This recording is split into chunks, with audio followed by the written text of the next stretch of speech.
Hey everybody, and welcome back to our channel. If you'd like to hide your phone number on Telegram and you are looking out a video on how to do so, today we are going to guide you exactly through the process. So without any delay, let's just dive right in. Open up Telegram for that. And once you open up your Telegram, you can go to your settings, look out for the menu option in the top left and select it.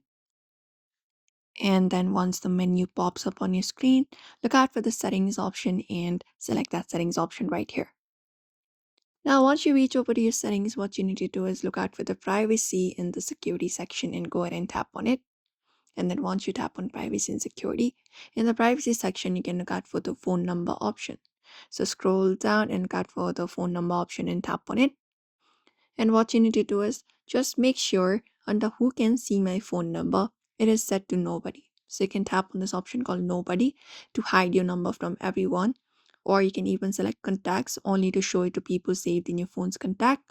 Or next, in the section called who can find me by my number, you can choose either my contacts or either the option of everybody. And setting this to option for my contacts and tapping on the right option at the top, it will recommend to further prevent people from finding your account by having your phone number. You can just go and save and apply the changes, and that should probably hide your phone number on your Telegram. And that is it, everybody. Those are the solutions you can follow up if you want to hide your phone number on Telegram. So do not forget to give this video a like and also subscribe for more tips and tutorials.